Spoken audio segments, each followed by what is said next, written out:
বিশ্বনবী মুহাম্মদ সাল্লামের জন্ম তারিখ, যদিও সেটা নিয়ে মতবাদ বা মতবিরোধ রয়েছে, আমি সেদিকে যাব না।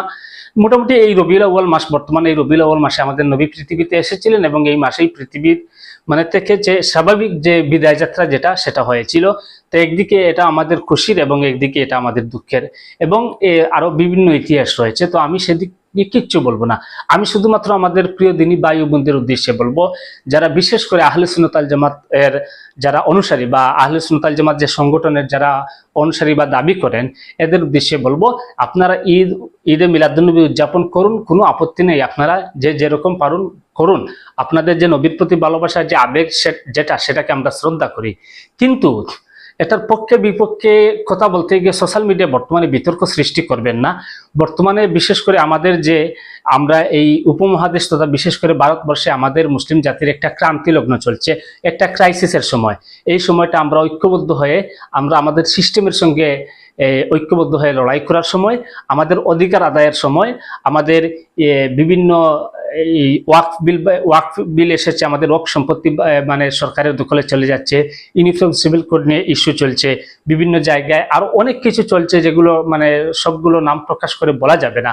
তো আমার ভাইদের কাছে বিশেষ করে যারাই এগুলো নিয়ে আলোচনা সমালোচনা করেন, সবাই আমাদের ভাই, সবাই আমাদের দিনী ভাই বোন, আপনাদের কাছে করজোড়ে অনুরোধ, এগুলোর মানে সোশ্যাল মিডিয়া মেসেজ পক্ষে বিপক্ষে মানে এই করুন সেই করুন না করে, আপনারা বরং মুসলিম পার্সোনাল ল বোর্ডের যে আহ্বান মেইল, যেটা যে ওয়াকফ সংশোধনী বিল 2024-এর বিরুদ্ধে বা বিপক্ষে যে মেইলটা দেওয়ার আবেদন করেছেন, সেই মেইল নিয়ে আপনারা আলোচনা করুন, মানুষকে সজাগ করুন, সচেতন করুন। আমরা 2011 সেন্সাসে 20 কোটির উপরে মুসলমান, কিন্তু অতি দুঃখের বিষয় এখন আমরা 1.5 কোটি পার হতে পারিনি, বা 1.5 কোটি আজ সন্ধ্যায় 1.5 কোটি পার হয়েছে, কিন্তু মানে আশানুরূপ হয়নি। আমরা 20 কোটি, অন্তত পক্ষে 10 কোটি তো আমাদের হওয়ার কথা ছিল। তো এগুলো নিয়ে আলোচনা করুন। বিশেষ করে অনুরোধ, আপনারা এই যে কারা মানে এই ঈদ উদযাপন করবে, কারা করবে না, কারা নবীকে ভালোবাসে, কারা ভালোবাসে না, এগুলো নিয়ে আলোচনা বা সমালোচনা করে অনুগ্রহ করে সোশ্যাল মিডিয়া বিশেষ করে জাতির ক্রান্তি লগ্নে আপনারা বিতর্ক সৃষ্টি করবেন না। অনেকে অনেক রকমের নবীর প্রতি ভালোবাসা সবার আছে, মুসলমান যারা এই সবার নবীর প্রতি ভালোবাসা আছে, হয়তো আপনাদের মানে যে প্রকাশ সে প্রকাশটা একটু বেশি, আমি আপনাদের সেই প্রকাশটাকে শ্রদ্ধা করি। কিন্তু এগুলো যেহেতু আমি কোনো ধর্মীয় পণ্ডিত নই, বৈধ না অবৈধ এদিকে আমি যাব না। আমি শুধু এইটুকু বলবো, এগুলো নিয়ে সোশ্যাল মিডিয়া জলগুলা করবেন না।